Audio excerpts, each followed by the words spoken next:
Alright, so we're going to build up one of these files.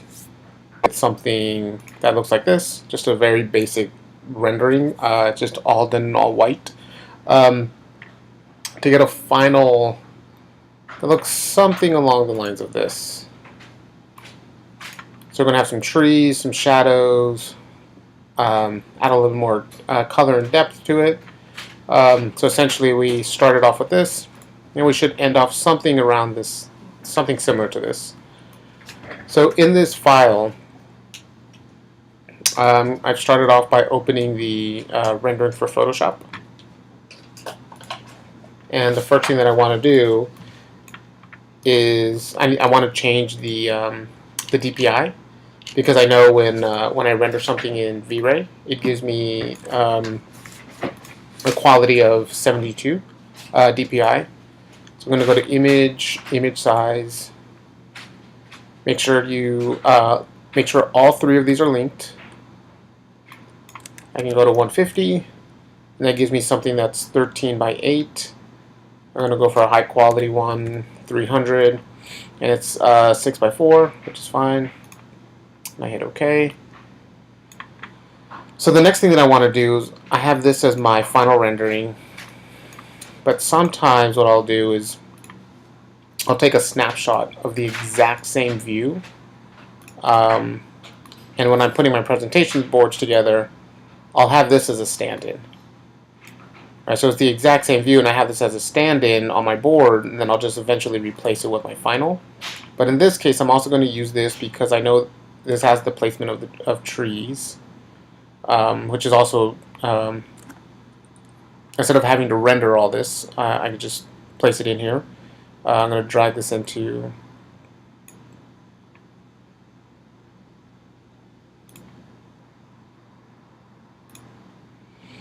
actually, because I wanted to stay in the exact same location, I'm actually going to do it this way. I'm going to go duplicate layer. I'm going to go rendering for Photoshop.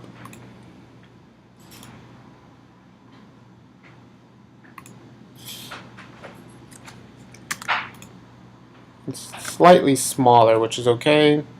The proportions of it should still be the same. So I hit go to free transform.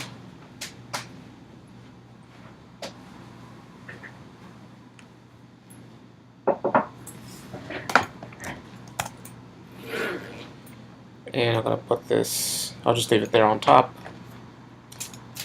So I can just have it there as reference. I just turn it on or off as I need to. The next thing I'm going to do is I'm going to add the sky.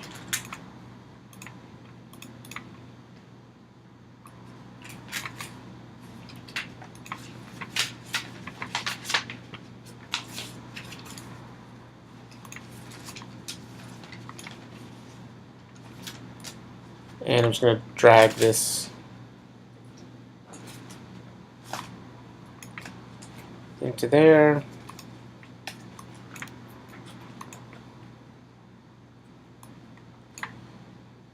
Turn off the snapshot. And I want the sky to obviously be, it's going to be behind my rendering, so I'm just going to drag this down to the bottom.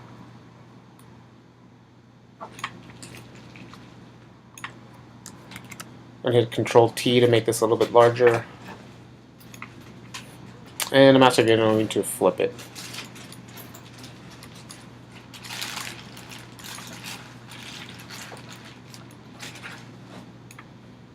Just going to eyeball flipping it.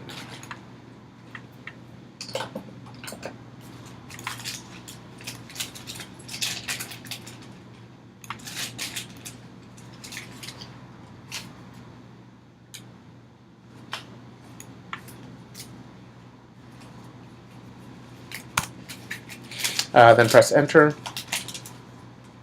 The other thing I don't think I've talked about is using adjustments.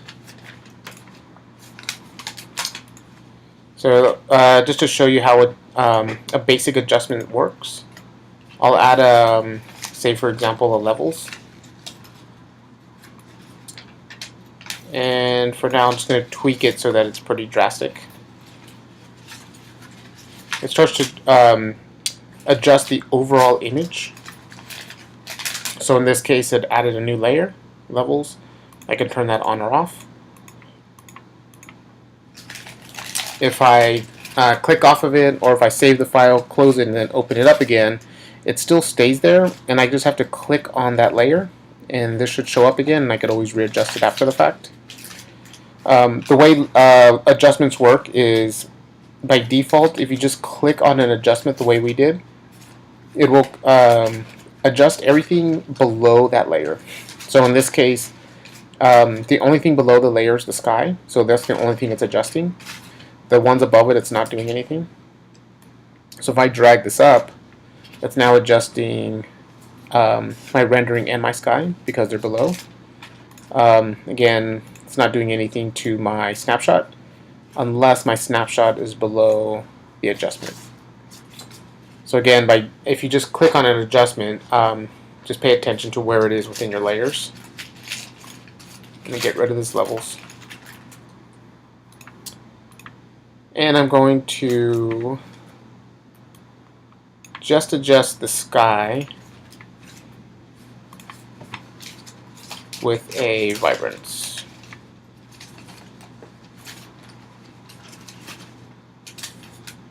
Just going to mute it just a little bit, just so that it's not too dark, or I'm sorry, too bright.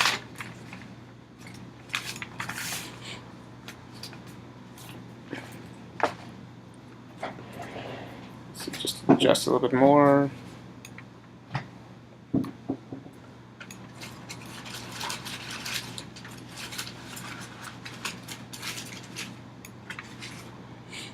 There we go.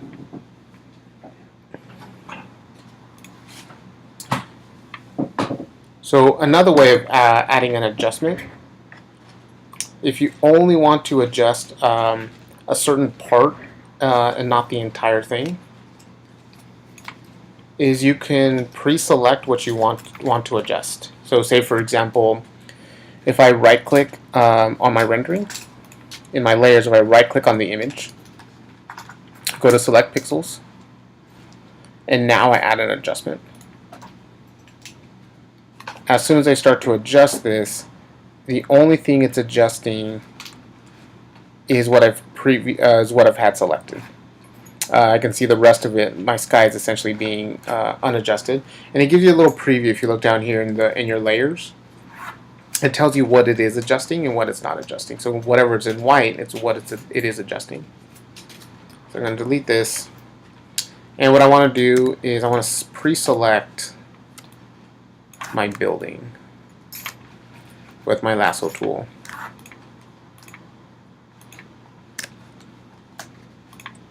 So I want to be able to adjust my building separately from adjusting the ground.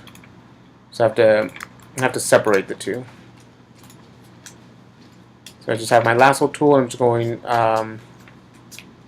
essentially just around the building.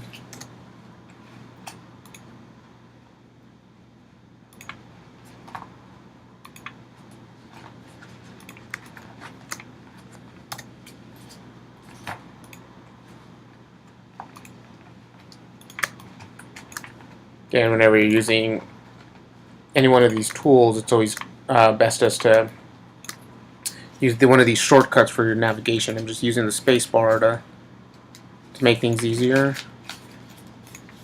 And down here where this building touches the ground, just as best as possible, just to stick around the existing site.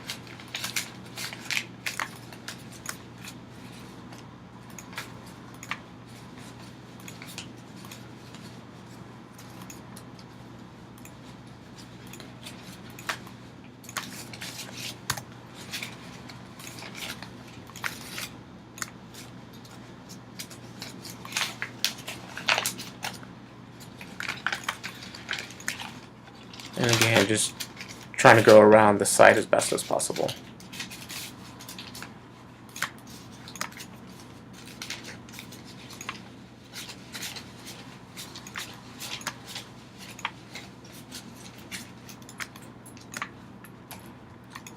And now we've selected the building. So one thing I can do is I can make a new layer. I have this, and I can go to Edit Fill.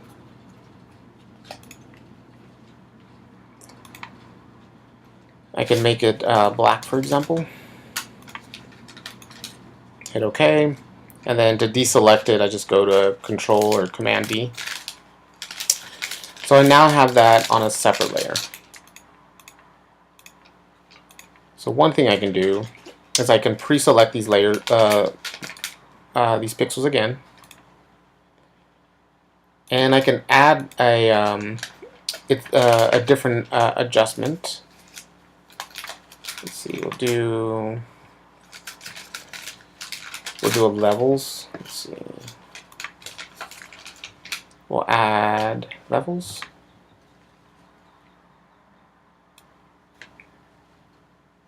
And we'll bring this up.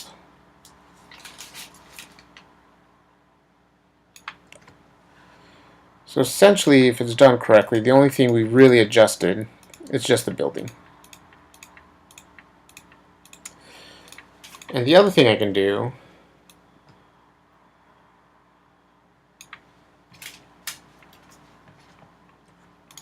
I can go back to my rendering.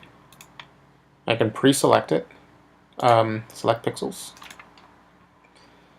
And if I can remember from using one of my selection tools, if I hold down Shift or Alt, it allows me to subtract or add to my selection. But I could also do the same thing here. The only tricky part is I can't go to select pixels. One other thing I can do is if I hover over that little picture in my layers and I hold down the Command or the Control key, I see the little symbol change. It's the selection tool. So that's another way of, let me see, hit Control D.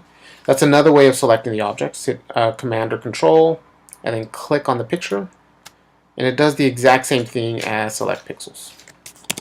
One thing I can do now is I can hold down Command or Control and either Alt or Shift to add or subtract these pixels. I want to subtract from them, so I want to hold down Alt, Command and Alt, or Control and Alt, and now I've deselected those pixels. So it went around and deselected these. So now this is on its own separate layer. So on this one, I can add a brightness contrast.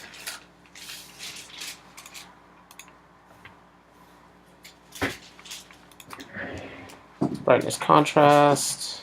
I'm going to bring this down a little bit.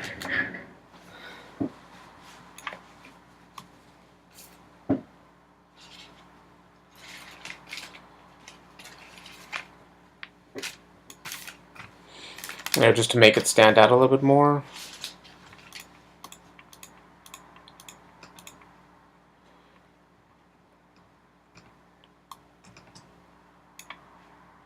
So now we're just going to start adding some of the trees.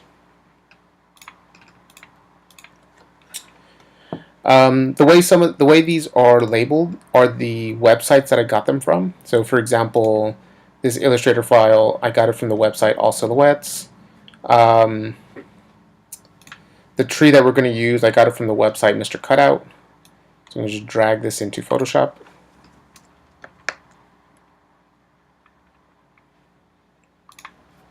I'm going to drag this into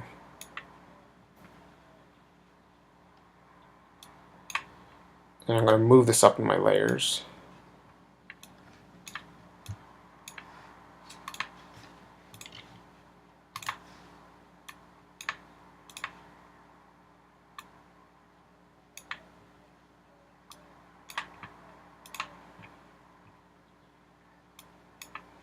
I'm going to turn off auto select, and I'm going to have to manually select this tree.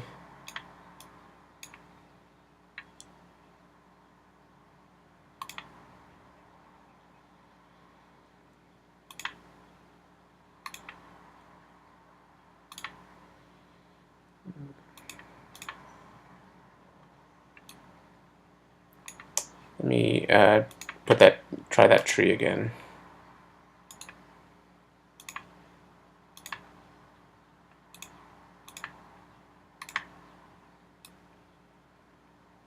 There you go. I'm going to Control T, make this slightly smaller.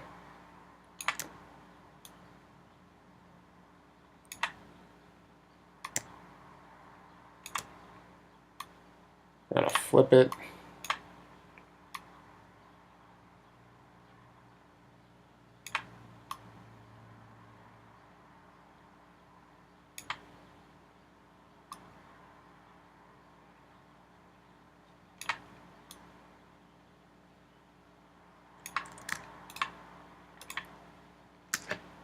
That's good. Hit enter, and I'm going to select the pixels.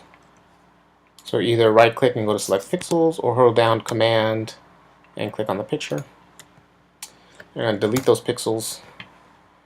I'm going to pick a gray color, like a medium gray color. Go to Edit Fill, and go to Foreground. Again, if it didn't fill all the way, you could always just use the paint bucket.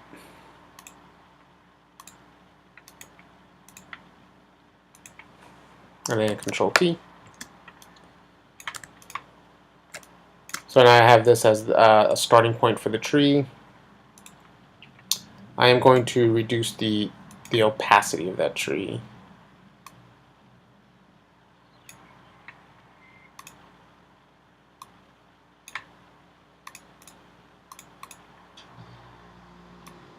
Let's see.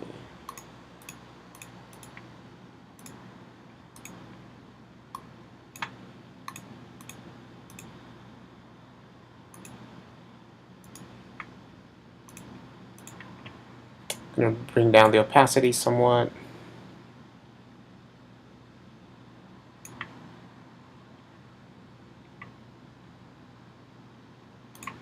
And I'm also going to copy this tree just to create the shadow.